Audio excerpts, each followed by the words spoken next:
Good morning, boys and girls. All right. So back to Mr. Turrup. So he's still in the hospital. He's still in a coma. And right now, that threesome of Danielle, and Jessica, they're looking at, they want to go visit him. And so Danielle's struggling with how to ask her mom. And I think she did. So, yep, she asked her mom. And so now we're on to Anna. See what she has to say. It was time for us to go to the hospital. Jessica and her mother were already at my house. Our mom sat in the kitchen drinking coffee, like they often do now. Jessica and I sat around with some books, but even she found it difficult to focus enough to read. Danielle's here, I announced as soon as I saw the pickup truck pull into our snowy driveway. Mom came to the porch door to greet her with me. Oh my goodness, I heard Mom say to herself. She didn't even realize I was staring right at her. Same old farm truck. Did she know that truck? I didn't get it. Hi, Danielle, I said as Danielle came up the steps. This is my mom, Terry. Hi, Danielle, Mom said. Come on out of the cold. Danielle stomped the snow off her shoes on our welcome mat. I took her coat and hung it on her rack. It's nice to finally meet you. Anna told me so much about you, Mom said. They shook hands. It's nice to meet you too, ma'am, Danielle said back. Thank you for letting me come with you. I'm glad you could join us, Mom said, and you can call me Terry. I led Danielle farther into our house. When I looked back, Mom stood gazing out the door. After a few long seconds, she turned away. She smiled at me and said, Why don't you give Danielle a quick tour of the house and hang out for a few minutes, and then we'll go. What were you looking at? I asked. Nothing really. That's my brother Charlie who dropped me off, Danielle said. I didn't know you had a brother, I said. Yeah, he's 27, a lot older than me. He works on the farm with my dad and grandpa. I looked at Mom. Look at Mom. She's a 27 too. He drives that red Ford everywhere, Danielle said. Always has, Mom said. Does it still have a dent in the driver's side door? Yes, ma'am, Danielle said. My jaw dropped. What was going on? How did Mom know that? And why wasn't Danielle as shocked as me about her knowing? I looked at Mom, but before I could get anything out of my mouth, I didn't know what to say anyway. She said, A quick tour, Anna. Danielle, you're young, just like my brother. I wanted to say to Anna's mother, but I didn't want to be disrespectful. I didn't say anything as she stood staring out the door at Charlie. I could tell Anna was playing matchmaker again, but I didn't say anything about that either. My family would never want to see Charlie and Terry together. Never. I also met Jessica's mom. She was very nice. You can call me Julie or Miss Reitman, whatever you feel more comfortable saying, she said.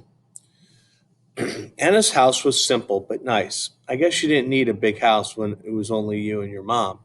The thing I liked best about Anna's place was the artwork hanging on some of the walls. I took a closer look one and at one sketch and read the name Terry Adams at the bottom. Anna's mother was an artist? I looked down at the sketch I held in my hands, the one that came from my mom's bed from my bedroom wall. I had brought it to leave in Mr. Turrup's room. Miss Adams must have noticed me looking at her work and my work, looking at her work and my work. Is that one of your sketches? She said, and had told me that you're a beautiful artist. I held the drawing out for her to see, but I didn't see anything. Well, I'd say Anna was right. This is a lovely place, Danielle. Thank you, ma'am, I said. You've done some wonderful things with shadowing and texture. She pointed the different areas of the sketch. Next time you come over, I'd be happy to do some sketching with you, she said, and I'll give you a few pointers if you'd like. Next time I came over, she had said. Anna and Jessica and her mom joined us. Told you she was an amazing sketch artist, Anna told her mom. Miss Adams smiled at us. Come on, Danielle, I'll show you some of mom's other drawings in my bedroom. I followed Anna, but not before I returned. Miss Adams' smile. I returned Miss Adams' smile. I wondered what could possibly be the bad influence in Anna's house. I liked it here, and I liked the two people who lived here. I also knew Grandma wasn't wouldn't be easily impressed. After hanging out in Anna's bedroom, it was time to go. On the car ride, the three of us sat in the back seat. Jessica held her book, Anna held her plant, and I held my special sketch. We were all quiet. I stared out the window at the passing snowbanks, and tried to keep from thinking about the snowball day. But that was impossible. For the rest of my life, I knew that snow would trigger my memory of this accident. All right, boys and girls, let's see where we're next here. All right, you know what? I'm going to do one more. We got a little snippet of Jessica here. So, Act 9, Scene 2. Characters: me, played by me, Julie, my mother, Danielle, my friend, Anna, my friend, and Terry, Anna's mother. 1, 2, 3, action. The elevator doors open. We stepped into the White Hall. I thought of my first day of school when my heart had thumped in my chest. The smell of disinfectant had lingered in the hallway. The smell of rubbing alcohol and iodine dominated the hospital hallway. Instead of the chatter of school kids arriving after a summer vacation, the only thing I could hear was the incessant beeping of those scary machines.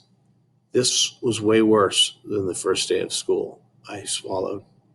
I gripped and squeezed and fidgeted with my book in my hand. Al Capone does my shirts. On their first day, Mr. Turrup had told me that he liked happy endings, so I brought him this book. I knew that he wouldn't be able to see or read it, but I wanted him to have it. Plus, having something in my hands always helps me with my nerves. I'm glad his door wasn't too far away, otherwise I might have not made it. But I did, and so did Danielle and Anna. We were there for each other.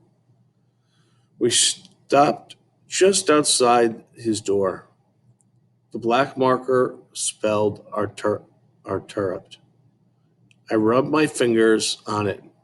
It didn't smear.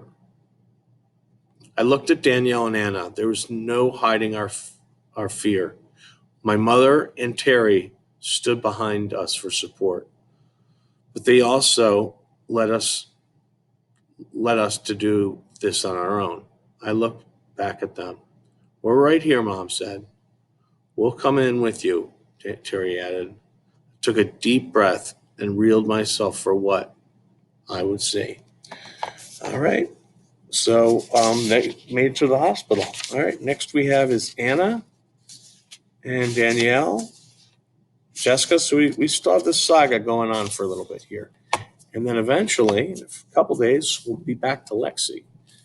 We haven't heard from her in a long time. All right, boys and girls, I hope you enjoyed our read aloud. All right, have a great day.